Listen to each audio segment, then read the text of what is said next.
कभी सोचा है कि इतिहास कैसे बदलता है, कैसे एक सल्तनत पूरी की पूरी सल्तनत गिर जाती है और एक विशाल साम्राज्य का जन्म होता है।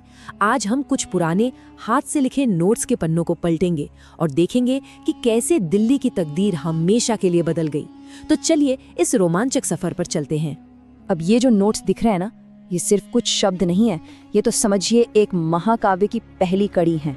इन्हीं में दबी है वो कहानी की चिंगारी जिसने भारत के इतिहास को एक नया मोड़ दे दिया। तो चलिए इस चिंगारी को थोड़ी हवा देते हैं और देखते हैं क्या निकलता है। तो कहानी की शुरुआत कहाँ से होती है? ये होती है 16वीं सदी की दिल्ली से। उस वक्त यहाँ लोधी वंश का परचम लहरा रहा था, लेकिन सवाल ये है कि क्या वो हमेशा के लिए लहराने वाला था? उस वक्त दिल्ली के तख्त पर था इब्राहिम लोधी, लोधी वंश का आखिरी सुल्तान। लेकिन जैसा कि अक्सर होता है, सल्तनत के अंदर ही बगावत की आग सुलग रही थी। कई बड़े और ताकतवर सरदार उससे अपने ही सुल्तान से खुश नहीं थे। और देखिए, जब असंतोष की आग भड़कती है ना, तो वो अक्सर बाहर से मदद मांगती है। बिल्कुल ऐसा ही कुछ यहाँ भी हुआ। एक खत लिखा गया, एक दावत दी गई और बस उसी एक खत ने हिंदुस्तान का भविष्य तय कर दिया। तो सवाल उठता है कि ये खतरनाक निमंत्रण भेजा किसने था? ये जो नोट्स हैं ये साफ साफ बताते हैं कि ये थे दौलत खान लोधी और मेवाड़ के महान योद्धा राणा सांगा। इन दोनों ने मिलकर एक ऐसे शख्स को बुलाया जो इब्राहिम लोधी के तख्त को हिलाने की ताकत रखता था, और वो शख्स था बाबर। पर आखिर ये बाबर था कौन, कहाँ से आया था और क्यों उसे हिंदुस्तान आने का न्योता दिया गया? देखिए, बाबर फरगना की एक छोटी सी रियासत का शासक जरूर था, लेकिन उसके सपने वो बहुत बड़े थे। उसकी रगों में तैमूर और चंगेज खान जैसे बड़े बड़े योद्धाओं का खून दौड़ रहा था। तो जाहिर है वो सिर्फ एक शासक नहीं था, बल्कि एक बहुत ही महत्वाकांक्षी विजेता था। तो उस दावत का नतीजा क्या निकला? जाहिर है एक जंग। साल था 1526 और मैदान था पानीपत का। एक ऐसा मैदान जो इतिहास के पन्नों में हमेशा के लिए दर्ज होने वाला था। अब सोचिए जरा, एक तरफ इब्राहिम लोधी की विशाल बहुत बड़ी सेना और दूसरी तरफ बाबर के मुट्ठी भर सैनिक। देखने में तो ये बिल्कुल एक तरफा मुकाबला लग रहा था, है ना? लेकिन बाबर अपने साथ एक ऐसा ब्रह्मास्त्र लेकर आया था जो पूरी जंग का रुख पलटने वाला था। वो तुरुप का इक्का क्या था? वो थी एक नई तकनीक, बारूद। जी हाँ, बाबर अपने साथ ऐसी बंदूकें और तोपें लेकर आया था जिनकी गरज, जिनकी आवाज हिंदुस्तान ने इससे पहले कभी इतने बड़े पैमाने पर नहीं सुनी थी। तो ये सिर्फ एक जंग नहीं थी, ये तकनीक की भी लड़ाई थी। और नतीजा, तोपों की आग और गोलों के आगे लोधी की इतनी बड़ी सेना टिकी नहीं पाई। बाबर की एक निर्णायक जीत हुई और इस एक जीत ने दिल्ली से लोधी सल्तनत का, कह सकते हैं, नामो निशान ही मिटा दिया। लेकिन देखिए, दिल्ली जीत लेना एक बात थी, पर पूरे हिंदुस्तान पर राज करना वो बिल्कुल दूसरी बात थी। बाबर का असली इम्तिहान तो अब शुरू होना था। अगले 4 साल बाबर के लिए लगातार जंग के साल रहे। उसने एक के बाद एक कई लड़ाइयां लड़ी। खानवा में मजे की बात देखिए, उसने उसी राणा सांगा को हराया जिसने उसे बुलाया था। फिर चंदेरी और घाघरा में भी जीत हासिल की। उसने ये साफ कर दिया कि वो यहाँ सिर्फ लूटपाट करने नहीं, बल्कि राज करने आया है। और बाबर की ये जीतें सिर्फ उसकी अपनी जीतें नहीं थी, ये एक नए वंश की शुरुआत थी। एक ऐसे साम्राज्य की नींव थी जिसने आने वाली लगभग 3 सदियों तक हिंदुस्तान की तकदीर लिखी, और वो था मुगल साम्राज्य। जरा इस टाइमलाइन पर एक नजर डालिए। 1526 से लेके 1857 तक, मतलब 300 साल से भी ज्यादा का सफर। यही थी बाबर की विरासत। पानीपत में जो बीज उसने बोया था वो एक बहुत बड़ा विशाल पेड़ बन चुका था। और इस महान साम्राज्य का संस्थापक यानी बाबर अपनी आखिरी सांसों के बाद अपनी पसंदीदा जगह काबुल में दफनाया गया। और फिर कहानी का पहिया घूमकर कहाँ पहुंचा? इस महान वंश का आखिरी चिराग बहादुर शाह जफर, वो अपने वतन से मीलों दूर रंगून में बुझ गया। सोचिए, एक साम्राज्य जो इतनी शान से शुरू हुआ था, उसका अंत कितना खामोश और दर्दनाक था। तो चलिए आज इतिहास के पन्नों से एक ऐसी कहानी समझते हैं जिसमें एक सल्तनत गिरती है, एक जबरदस्त चैलेंजर सामने आता है और फिर इतिहास के सबसे महान बादशाहों में से एक का उदय होता है। आइए इस दिलचस्प सफर को शुरू करते हैं। अच्छा, एक सवाल से शुरू करते हैं। सोचिए, इतिहास में ऐसा कौन सा बादशाह होगा जिसे अपनी सल्तनत, अपना राज एक नहीं बल्कि दो बार जीतना पड़ा हो। है ना दिलचस्प बात। बस यहीं से शुरू होती है हमारी आज की कहानी। और वो बादशाह था मुगल बादशाह हुमायूं। हुमायूं की कहानी कोई सीधी सपाट कहानी नहीं है। इसमें इतने उतार चढ़ाव है, इतनी हार और जीत है। चलिए जरा करीब से देखते हैं। अब जरा इस पर नजर डालिए। हुमायूं का राज 2 हिस्सों में बटा था। पहला 1530 से 1540 तक, मतलब पूरे 10 साल। फिर सब कुछ खत्म, सल्तनत हाथ से चली गई। और फिर वो लौटा, लेकिन कब? 1555 में, और वो भी सिर्फ 1 साल के लिए।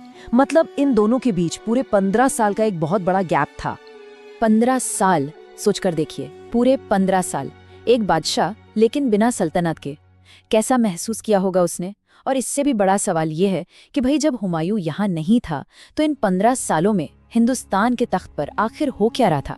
तो हुआ ये कि जब हुमायूं फारस में, मतलब पर्शिया में निर्वासन में था, अपने मुश्किल दिन काट रहा था, ठीक उसी वक्त हिंदुस्तान में एक नई ताकत सिर उठा रही थी। ये थे सूर।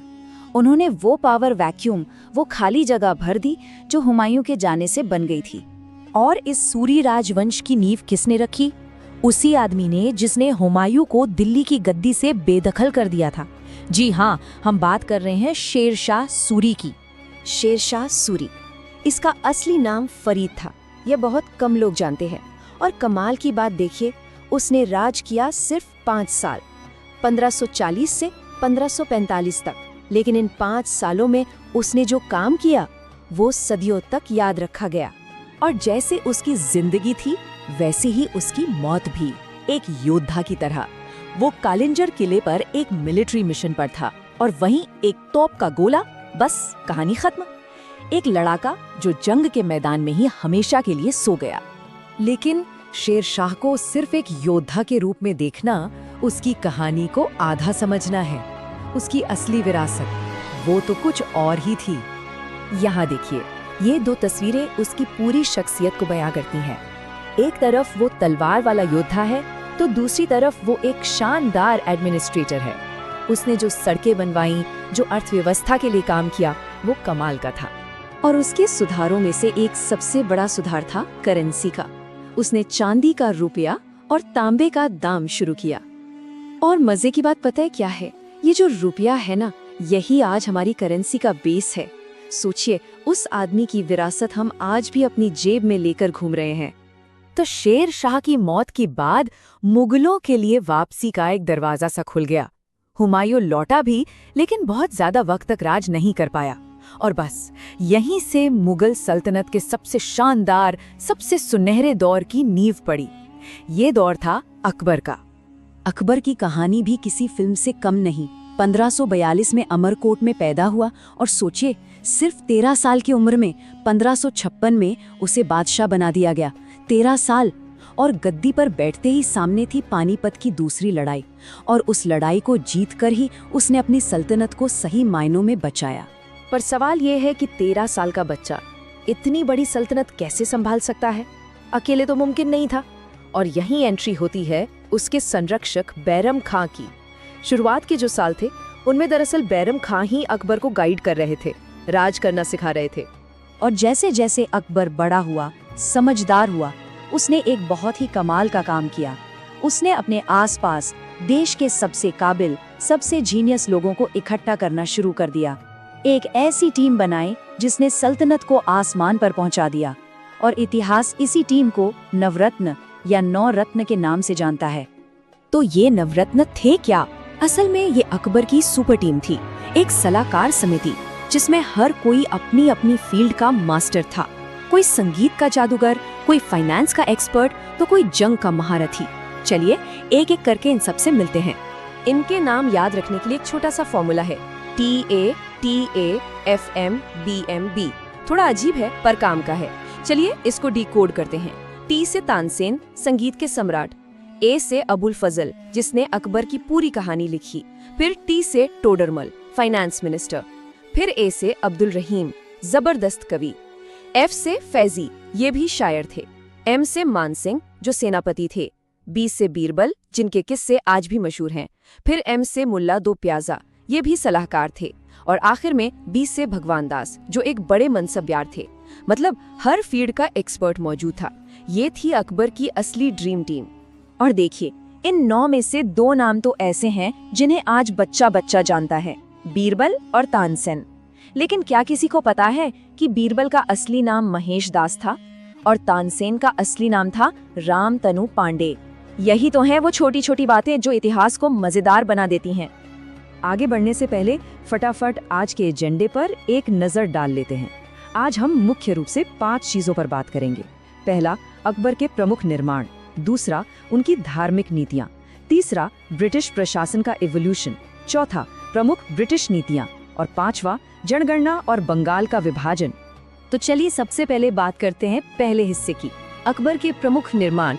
अब जरा इन नोट्स को देखिए। एकदम बीच में अकबर लिखा है और वहाँ से बहुत सारे तीर अलग अलग दिशाओं में जा रहे हैं। ये किसी भूल भुलैया जैसा लग सकता है, लेकिन दरअसल ये किलों, शहरों और दरगाहों का एक पूरा का पूरा मास्टर प्लान है। बीच में इबादत खाना और मीटिंग हॉल का नक्शा भी बड़ी बारीकी से उकेरा गया है। चलिए इस उलझन को थोड़ा सुलझाते हैं।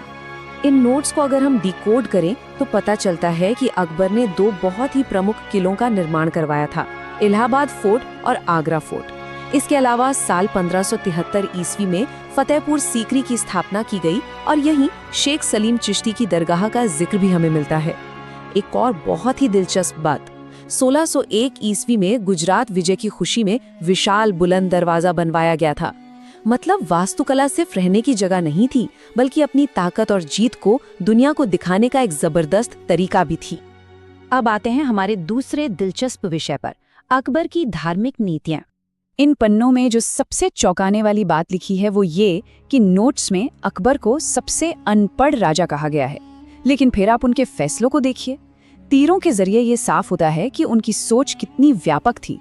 जैसे हिंदू मंदिरों के लिए जमीन दान में देना, और तो और सिखों के चौथे गुरु रामदास जी को एक पूरा शहर बसाने के लिए जमीन दी गई थी। जी हाँ, वही शहर जिसे आज हम अमृतसर के नाम से जानते हैं।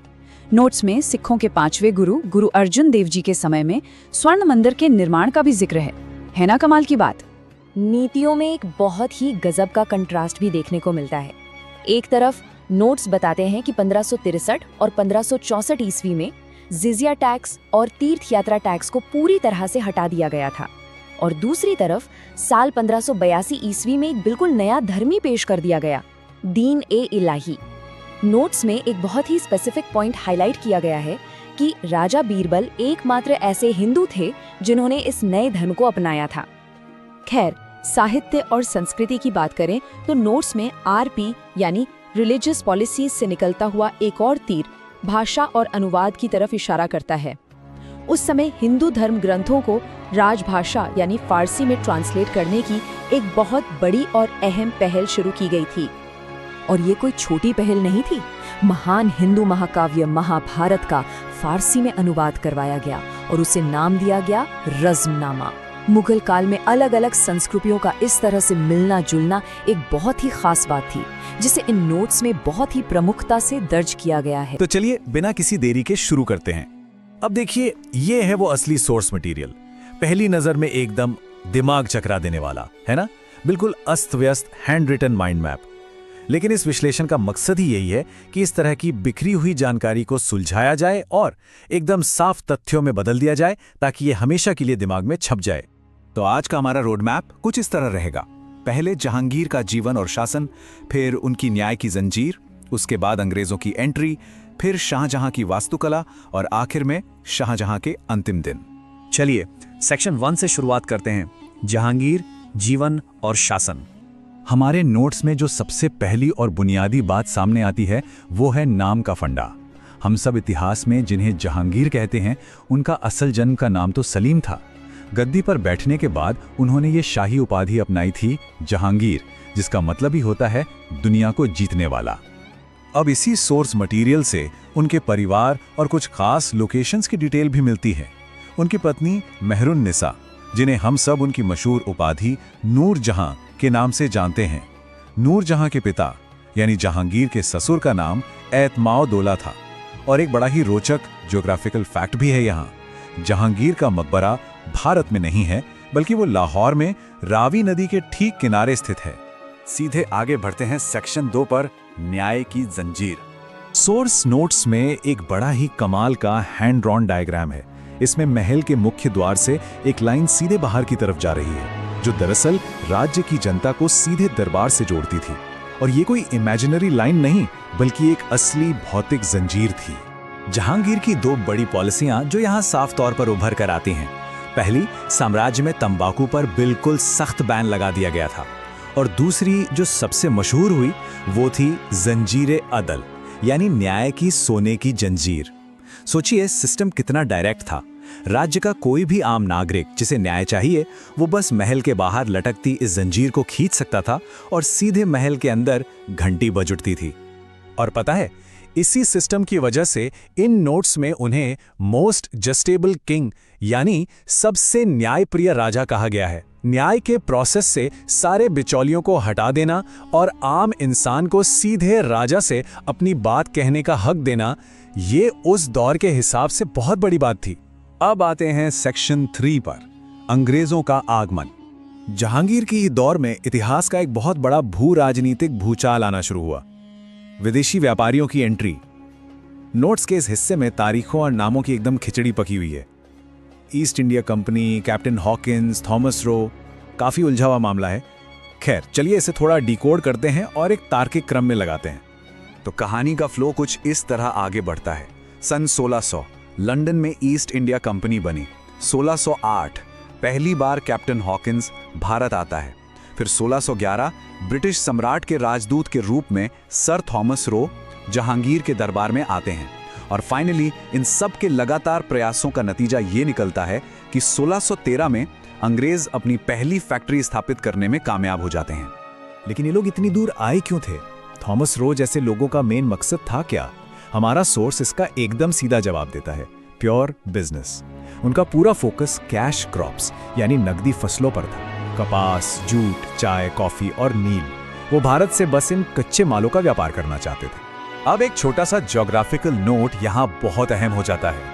अंग्रेजों ने अपनी पहली फैक्ट्री के लिए गुजरात के सूरत को ही क्यों चुना? इतिहास और भूगोल का क्या गजब का कनेक्शन है, ये देखिए। सूरत को चुनना कोई इत्तेफाक या तुक्का नहीं था, ये एक बहुत ही सोची समझी रणनीति थी। एक तो वो तटीय बंदरगाह था, मतलब जहाजों से माल ढोना एकदम आसान। और दूसरी सबसे बड़ी बात, उस इलाके की काली मिट्टी, जिसे रेगुर भी कहते हैं, वो कपास की खेती के लिए बिल्कुल उत्तम होती है। मतलब रॉ मटेरियल भी वहीं और पोर्ट भी वहीं। नोट्स में बना जो फैक्ट्रियों की छतों का ये रफ सा स्केच है ना, ये सिर्फ कुछ इमारतों को नहीं दिखाता। असल में ये भारत के अंदर ब्रिटिश साम्राज्य की वो पहली ईंट थी जिसने आगे चलकर पूरे देश का इतिहास बदल कर रख दिया। खैर, अब इतिहास के पन्ने पलटते हैं और चलते हैं सेक्शन 4 पर, शाहजहां, वास्तुकला। 1627 से 1658 ईस्वी का ये वो दौर है जो अपनी भव्य वास्तुकला के लिए जाना जाता है। लेकिन जैसे हमने जहांगीर का नाम डिकोड किया था, वैसे ही यहाँ भी एक बेसिक फैक्ट क्लियर कर लेते हैं। शाहजहां का असली जन्म का नाम खुर्रम खान था। गद्दी संभालने के बाद उन्हें जो उपाधि मिली वो थी शाहजहां, जिसका मतलब होता है दुनिया का राजा। सोर्स मटेरियल का अगला हिस्सा उनकी विशाल अर्बन प्लानिंग और वास्तुकला की महत्वाकांक्षाओं को बहुत ही बारीकी से दिखाता है। इसमें एक पूरे शहर और बड़ी बड़ी इमारतों का जिक्र है। आइए इसे बहुत ही आसान स्टेप्स में समझते हैं। शाहजहां की इस विरासत को हम 3 साफ चरणों में देख सकते हैं। स्टेप 1, उन्होंने एक पूरे नए शहर शाहजहानाबाद की बाउंड्री तय की और उसे बसाया, जिसे आज हम पुरानी दिल्ली कहते हैं। स्टेप 2, इसी शहर में विशाल जामा मस्जिद का निर्माण करवाया। और स्टेप 3, भव्य लाल किला बनवाया। मुगल वास्तुकला सच में इस समय अपने चरम पर थी। लेकिन अब आते हैं हमारे आखिरी सेक्शन पर, शाहजहां के अंतिम दिन। इतिहास हमेशा सीधा नहीं चलता। जो शाहजहां इतने विशाल महलों में रहा करते थे, नोट साफ तौर पर बताते हैं कि 1658 में ही उनका सक्रिय शासन खत्म हो गया था। अपने ही बेटे द्वारा सत्ता से बेदखल किए जाने के बाद उन्हें बंदी बना लिया गया और 1666 में आगरा फोर्ट की एक जेल में एक कैदी के रूप में उनकी मृत्यु हो गई। इस पूरी कहानी की शुरुआत होती है एक बहुत ही अहम और सख्त दौर से, यानी औरंगजेब का शासन। नोट्स के मुताबिक 1658 से 1707 ईस्वी तक का वो समय जब औरंगजेब सत्ता में था, जिसे इतिहास में आलमगीर भी कहा गया है। ये वो दौर था ना जब भारतीय उपमहाद्वीप में सत्ता पूरी तरह से एक जगह केंद्रित हो रही थी, और जाहिर है इसके साथ साथ तनाव भी अपने चरम पर पहुंच रहा था।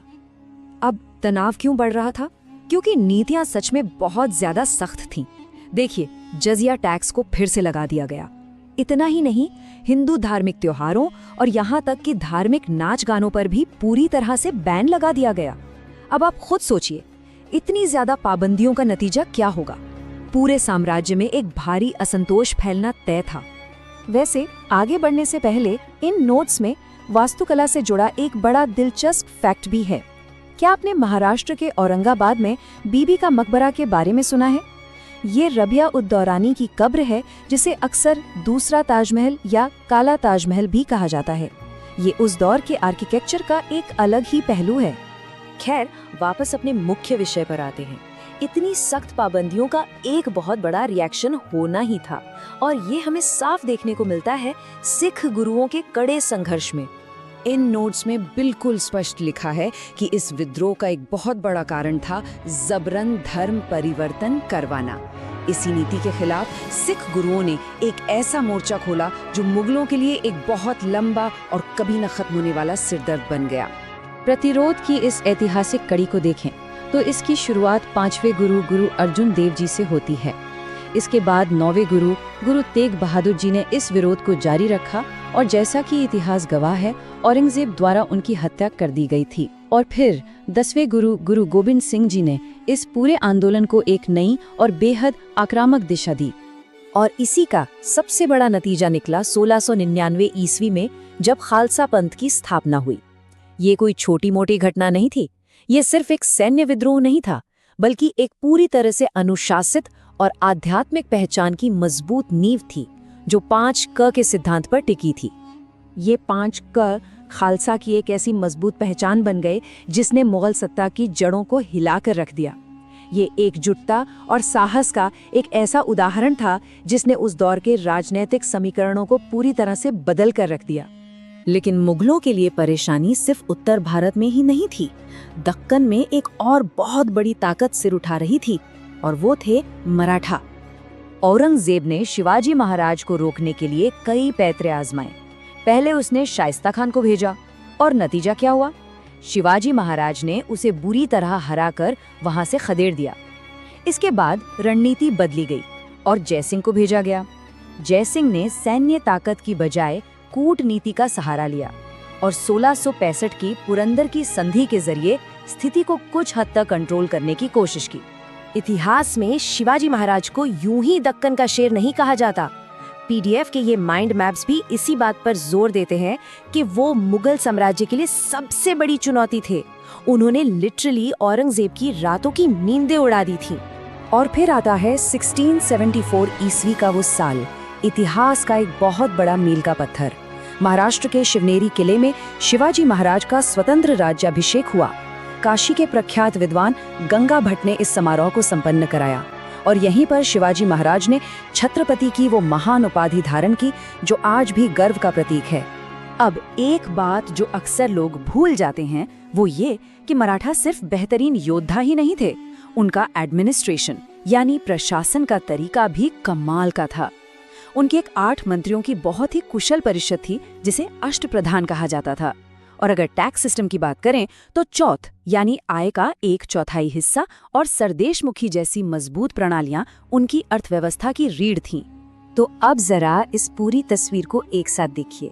देश के अंदर लगातार ये जो उथल-पुथल चल रही थी, इसका फायदा किसे हुआ? यहीं से शुरुआत होती है हमारे इतिहास के उस पन्ने की जिसे हम आधुनिक भारत कहते हैं। इन ऐतिहासिक नोट्स में 1707 से लेके 1947 ईस्वी तक के कालखंड को बिल्कुल अलग रखा गया है। इसे ब्रिटिश चरण या आधुनिक भारत के रूप में देखा जाता है। ये वो दौर था जब एक बाहरी ताकत भारत के पूरे भूगोल और भविष्य को पलटने के लिए पूरी तरह तैयार बैठी थी। चलिए इन कड़ियों को थोड़ा और बारीकी से जोड़ते हैं। 1600 ईस्वी में लंदन में महारानी एलिजाबेथ प्रथम के समय में ईस्ट इंडिया कंपनी बनती है। फिर 1608 में जहांगीर के समय वो भारत में कदम रखते हैं और फिर आता है 1707 जब औरंगजेब की मृत्यु हो जाती है। आप देख रहे हैं कि कैसे धीरे धीरे पूरा जाल बिछ रहा था और ये सारा जो सेटअप था वो एक बहुत ही बड़े और निर्णायक क्लाइमैक्स की तरफ बढ़ रहा था। अगर हम इन नोट्स के विजुअल्स को ध्यान से देखें तो साफ समझ आता है कि अंग्रेज आए तो थे सिर्फ व्यापार करने, लेकिन औरंगजेब की मौत के बाद सत्ता में जो एक भयानक खालीपन आया, जो पावर वैक्यूम क्रिएट हुआ, बस उसी ने इस व्यापारिक कंपनी को एक शासक बनने का सुनहरा मौका दे दिया। और जरा इस टाइमलाइन पे गौर कीजिए, सिर्फ 50 साल, जी हाँ, औरंगजेब की मृत्यु के मात्र 50 सालों के भीतर ही भारत का पूरा राजनीतिक नक्शा हमेशा हमेशा के लिए बदल गया। सोचिए, इतिहास कितनी तेजी से पलटा था उस वक्त। और वो निर्णायक बदलाव दिखा 1757 में। बंगाल में लड़ा गया पल्लासी का युद्ध। नवाब सिराजुद्दौला के खिलाफ लड़े गए इस युद्ध ने भारत में ब्रिटिश राज की नींव को आधिकारिक रूप से पक्का कर दिया। जो कंपनी कुछ दशक पहले तक सिर्फ एक व्यापारी थी, वो अब एक ऐसी अजेय ताकत बन चुकी थी जिसे हराना लगभग नामुमकिन था। तो इस पूरे पीडीएफ को डिकोड करने के बाद एक बहुत ही गहरा सवाल जहन में आता है। जरा सोचिए, अगर लगातार आपस में लड़ने के बजाय भारत 1757 से पहले ही आंतरिक रूप से एकजुट हो गया होता, तो क्या इस उपमहाद्वीप का इतिहास कुछ और होता? क्या कोई बाहरी ताकत कभी हम पर इस तरह हावी हो पाती? इस सवाल पर विचार जरूर कीजिएगा। आज के इस आसान लेकिन अहम विश्लेषण में मेरे साथ जुड़ने के लिए आपका बहुत बहुत धन्यवाद।